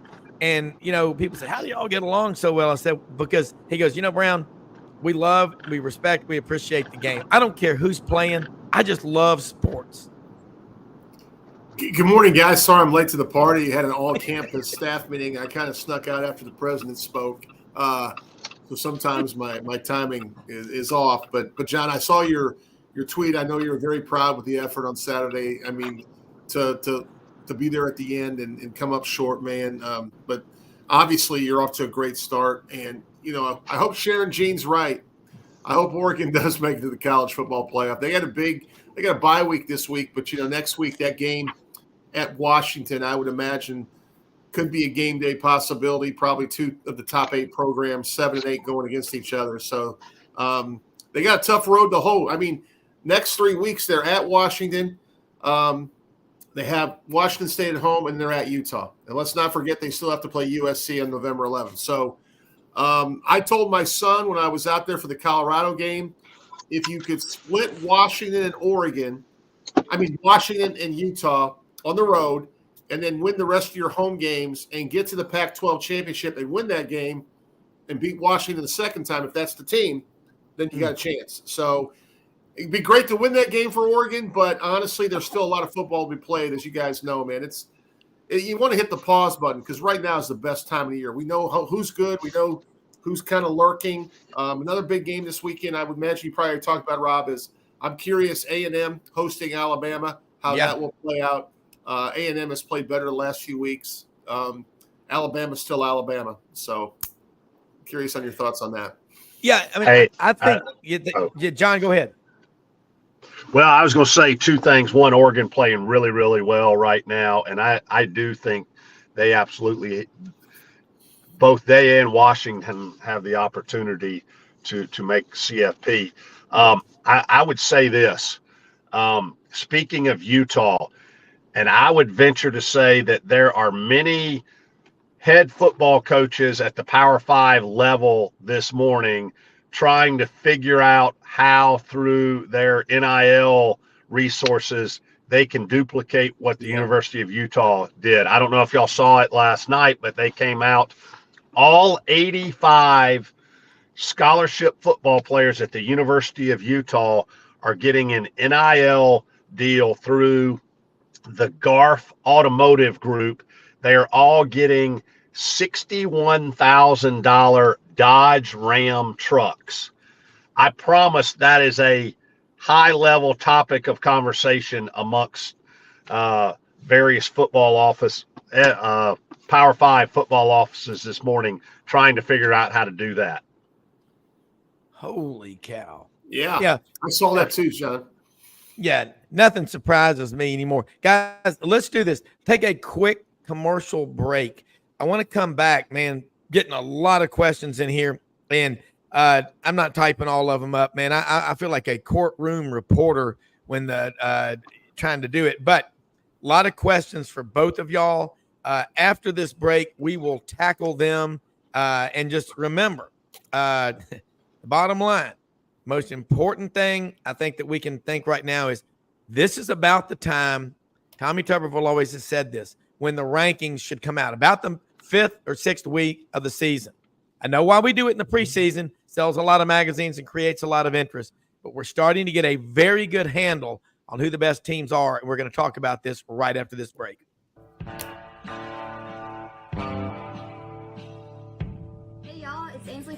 Done, just coming to let you know about our new collection of boots. It's going to be our dress boots. They're the Horsepower collection, and they're genuine exotic leathers and really comfortable. Comes in all different sizes and patterns, so come check them out.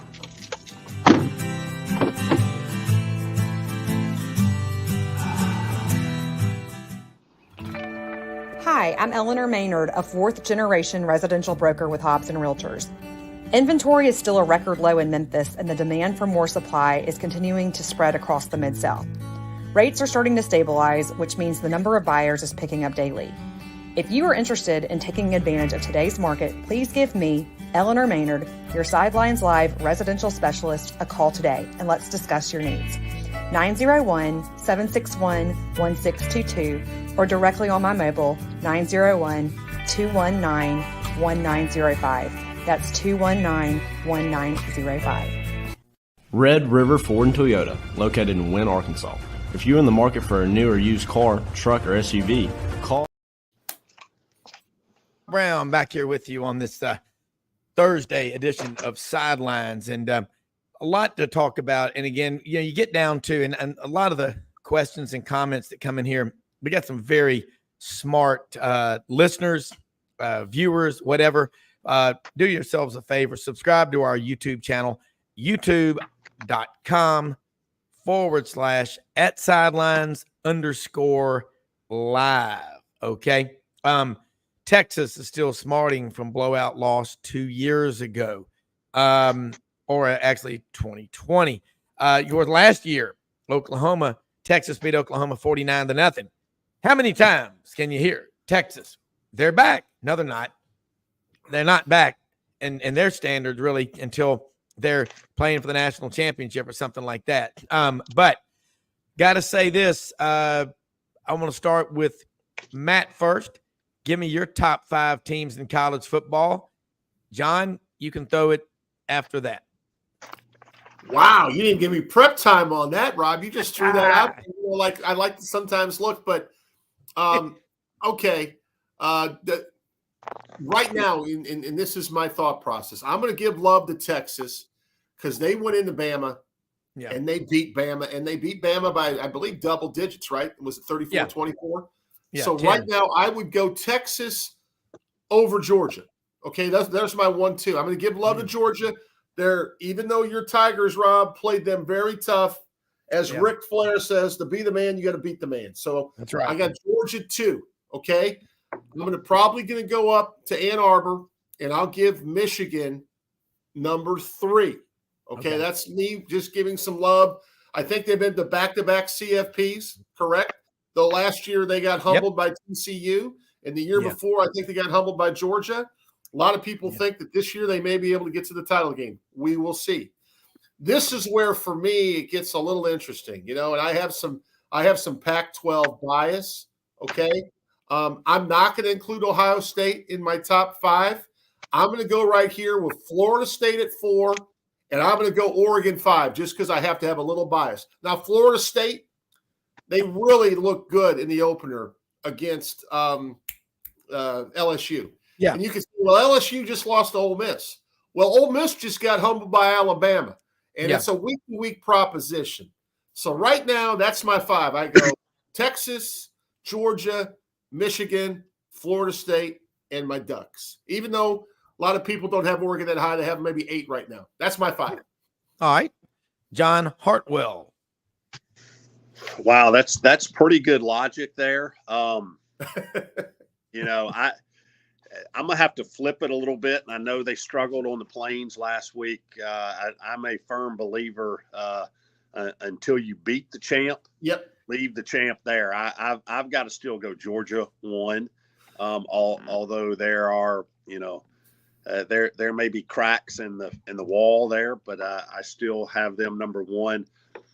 From what I've seen of Oregon, I've only gotten to see it, and I know Matt trying to play it a little cool there, having the family relation there. I'd put them number 2 right now. I love it. I would say with Bo Nix and the skill position guys they have, along with the offensive and defensive line, they do not look like a traditional Pac-12 team. They look every bit the part of an SEC team. So I'll put them number 2. Florida State, they've got it. They've got it rolling right now. I would put them 3. I would go the Longhorns 4 and Michigan 5. So I basically got the same ones there, a little different order. Yeah. It's John, you're right. Until Georgia gets beat, they stay at number 1. And I don't think Carson Beck, it helped him to play his first 4 games against not all weak opponents. South Carolina gave him a hell of a run, but weaker opponents than you like when they opened up with Oregon last year, you knew right then, okay, Georgia's really good, but a lot of people out of stupidity probably wrote off Oregon, and they won 10 or 11 games. I just think that Michigan, that's a program that golly, man. Jim Harbaugh, he's lost too much weight. He looks weird. And those birth control glasses he wears, God, man, you need to get help for that. But I just Michigan has to prove. Well, I mean, I know they've beaten Ohio State the last couple of years. They're good, but Michigan's good, Rob. Yeah, they're good. They are good. And Penn State better? They're all going to play each other. We're going to find out. Yeah. I mean, but damn it, the Big Ten plays good football. Liz in Memphis. Every weekend is exciting, and it's making the games more exciting. Liz is right. Yeah.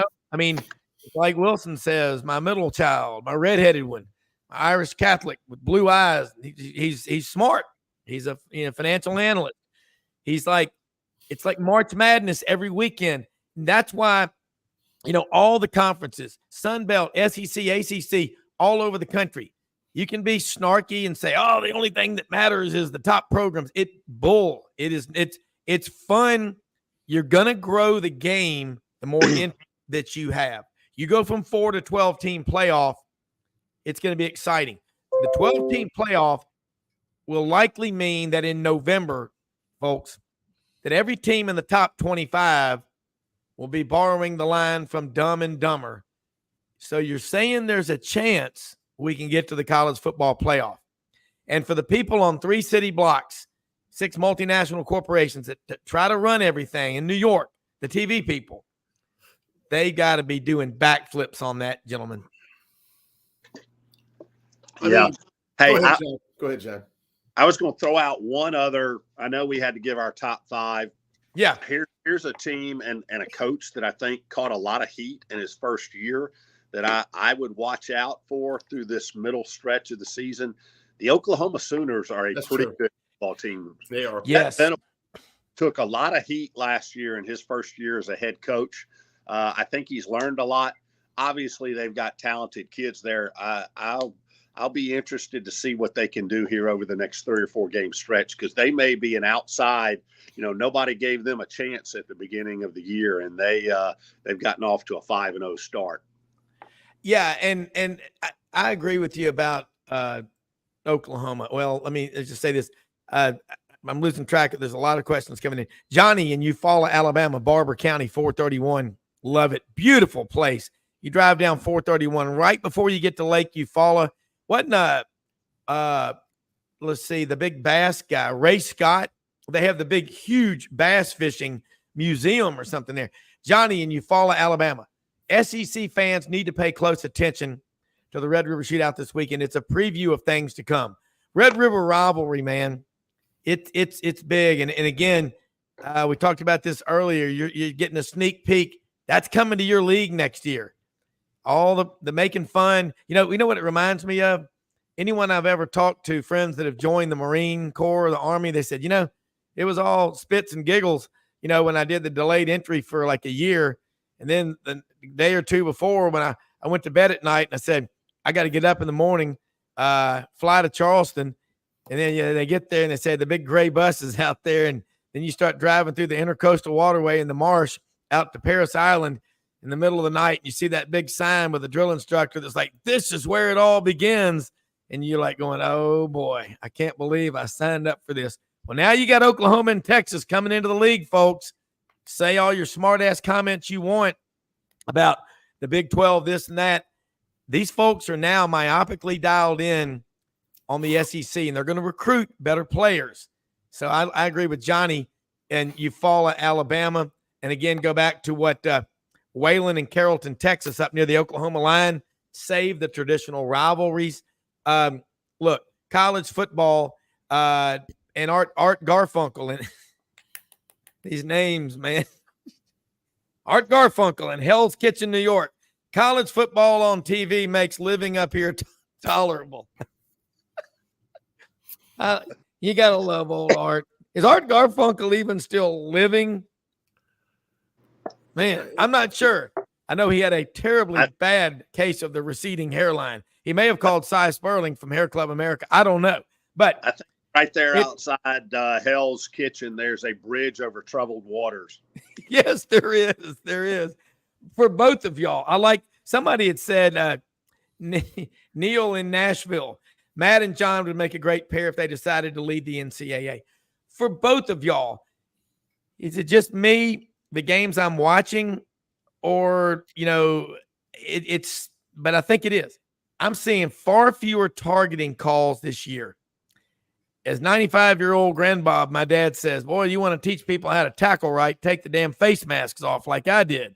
I said, yeah, Dad, then they'll have a nose that's been broken how many times? He goes, hell, I don't know. But it will teach you to tackle right. I think the message is getting through. Football's not going to be a soft game. We're not going to put dresses on them, although sometimes the way they protect the pro athletes, I wonder, why don't they call it ballet? But, guys, the game is as physical as I've ever seen it, but the guys are hitting and they're doing it right, and hopefully we're cutting down on injuries. Is that how y'all both see it, Matt? I'll ask John this question. John, I think we're coaching it better. I think the coaches have worked with the young men, especially on the defensive side of the ball, in terms of their tackling methodology. We just had a young man, our starting quarterback, 3 weeks ago, get knocked out of a game, concussed on a targeting ejection. And it's been 3 weeks later, we're still without our starting quarterback. So, I mean, it's very impactful when these plays take place. I know sometimes fans get upset when it's called, but when we're going helmet to helmet, especially the crown, man, you're injuring people. And we've done I think the NCAA gets a lot of grief over certain things, but this targeting and the reviews is a necessity for us to control this. The only way you can control it is to penalize it. And we're coaching it better. We're enforcing it. And John, you chime in here. I'm not sure what your take is, but I think the reduction had to happen. Yeah, I would agree. And I think you're right. It's about technique and teaching. And, as we've seen this for several years now, I do think those calls are getting fewer and fewer because, missing the remainder of the half of a game you're in, and then the next half. I mean, that's significant, or possibly, the first half of the next game you play in.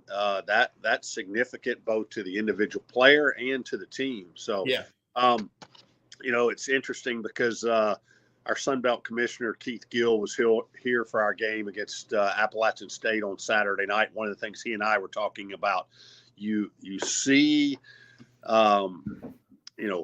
Fewer and fewer kickoffs returned in college football now. The kickers are, kicking it out of the back of the end zone. Will we see it backed up another 5 yards at some point? Who knows? But I asked his opinion. I said, "Hey, Keith, do we see the day coming at some point where whether the NFL and college isn't going to do it unless the NFL does?" But basically does away with kickoffs and gives the receiving team the ball on the 25-yard line. And I do think I know that's something that's been looked at. Yeah. There's still some very exciting plays that happen on kickoff. But when you look at injuries, there's a fair number of injuries that occur on kickoff situations as well.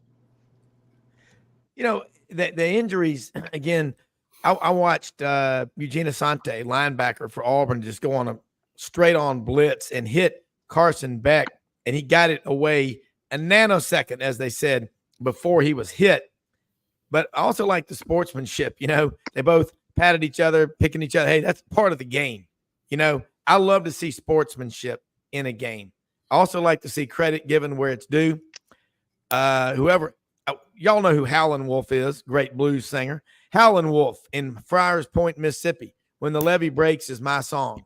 Well, maybe you can let the attorneys decide on that one, but Led Zeppelin did a hell of a rendition of it. I just thought I might add because John used to be lead singer in a band when he was in high school, Matt. You did know that. I didn't know that. I did not know that. Yes. It was called Citadel and the Revellees. John, what time was wake up call over there in Charleston in the morning? Normally 5:30. Oof. I tell you what, and I got to say this, just the fact that the discipline and all that you learned from there has to continue to pay off. And I think it's incredible. Hey, Smith in Memphis, vote Henry Hurdle, Christian Brothers High School in Memphis, High School Player of the Week. I know Henry. I know his dad, John. I worked with him for 12 years at Duncan Williams, investment banking firm in Memphis. Awesome family. Henry also works with my sister and Helen at Aqua Treasures. Great kid. Him and his twin brother. There's 3 boys. Awesome kid. You talk about a student athlete. Great kid. And I know he was the MVP at the Auburn kicking camp in the summer of 2022. This kid's got a cannon for a leg. So if you listening, we have a lot of listeners all over, a boatload in Memphis area. Vote Henry Hurdle of CBHS in Memphis, High School Player of the Week. We give an award at the Touchdown Club of Memphis on Mondays for the Prep Player of the Week. That is such a big deal, y'all, for these kids to come there with their families and their coaches. The quarterback from Collierville High School a couple of weeks ago was Prep Player of the Week. Coach Racconi was there. He's a Collierville High School graduate, as is Mildred, the wife in there, Audrey. All the Hams went to Collierville High School. Greg Cotton, the president of the Touchdown Club, went to Collierville High School. But Henry Hurdle gets my vote. Great kid, hard worker, shows up every day at work. Man, what can I do to help? You got to love that. Great parents. Matt, got to ask you this now. This discussion about what's going on in college football. The executives in New York, they're looking out around the country. They've got to be excited, both of y'all. I mean, both of y'all are on NCAA committees. You've got, I'll use the term because I like to use it. You've got Rolodexes, 2 and 3 of them thick of connections around the country. I think the fans are speaking up loudly and saying, you're not taking college football from us. We own this. And then you get an athletic director like John, like what you do at Rhodes, who goes out and says, all right, we need your support. I think you're seeing a revival of territorial, of pride, of Geist, just pride in the schools. That's how I see it. NIL, whatever you want to call it. But we got to have a populist movement. You can't just have 10, 15 people at each school carrying the load. Am I right, wrong, or crazy? Too much coffee? Probably too much coffee. But one of the things, John, that I like what we've done with college football, I think the expansion coming next year with the playoff system to 12, it just makes it better because, for years we're talking about the difference between 4 and 5.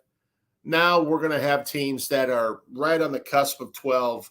We're going to expand the conversation. We're going to get people more. More is better, guys. I'm looking forward to that. Because like even in this top 5, I mean, I agree with what John said with Oklahoma. As a matter of fact, this week, if they go to Texas or they win the Red River, man, that would be huge. We didn't even talk about Washington. Ohio State had a huge win against Notre Dame. There's so many. Penn State is a terrific team. There's so many good college football programs out there. USC has the Heisman winner and Caleb Williams. May win it back-to-back. We got to expand. Next year is going to be better. Yeah, John? And Rob, just kind of as a follow-up point to that, and it's interesting depending on where you are in the progression of your program. And I talk about this to our fans,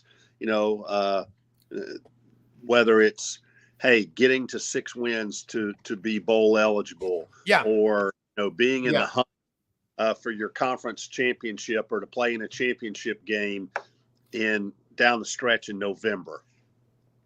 It benefits all of college football for your school, whatever school that may be, to play meaningful games down the stretch in November, whether it's for bowl eligibility or to compete for a conference championship game slot, any of those things.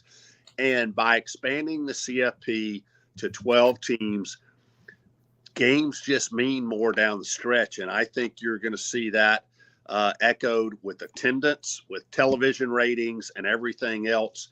And it just makes the enterprise that much more valuable and that much more attuned to by the fans out there, which is a good thing for all of us. Yeah. And when people want to criticize the student athletes, the kids in high school and all, it starts with the parents. Quit blaming the system. It starts at the dinner table. It starts with the first thing you do when you wake up in the morning, make your bed. As Admiral McCraven said back in May of 2014 in that wonderful commencement exercise at the University of Texas, he said, when I was in the Navy, becoming a Navy SEAL 37 years ago, I remember it like it was yesterday. The first thing we did every morning was we made our bed. No matter how long and miserable the day was of running for miles on the beaches of Coronado Beach, California, swimming in the cold surf of the Pacific Ocean, swimming at night with sharks all around you, days on days without sleep and eating some of the worst food known to man. No matter how the day went, when I got home at the end of that day, I came home to a bed that was made. And a bed that is made is a comfortable bed that you can lay down and get some rest in. Quit blaming these kids. You want to fix things? Spend more time with your kids. Quit letting social media tell them what to do and everything. I think the future of college athletics is as bright as it's ever been because we got guys like John Hartwell. We got guys like Matt Dean. And you know what, John, you're changing the mindset of the people in Monroe. You're changing everything about what they do out there.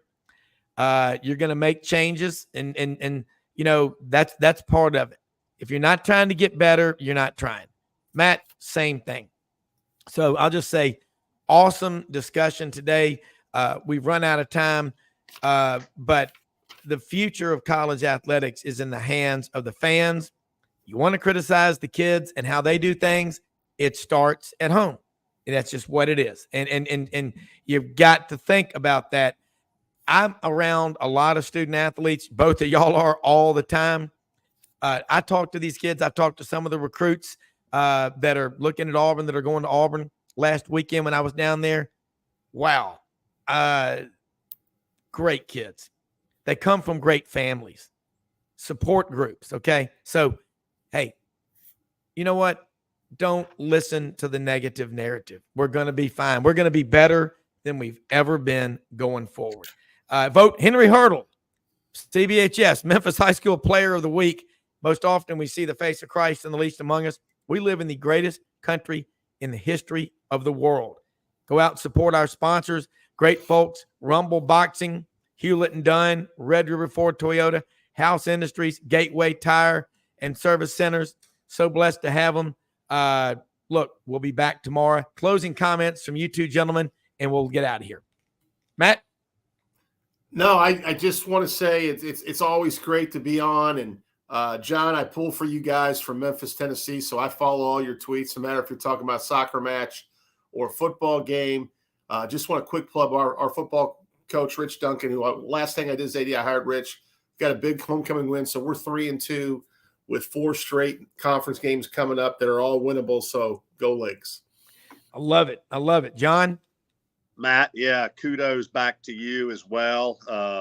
Cheering for you guys up there, and yeah, we've got a big one at home Saturday in football against South Alabama. Yep. Looking for that 6 p.m. kick here in Fun Row, and looking forward to another great weekend as always. Wonderful to be with you guys. Very, very knowledgeable folks in the world of athletics and all things discussed, but more importantly, even better people. So I appreciate getting to be on with you guys each week, and look forward to being on from the Bayou on Saturday morning for a little while.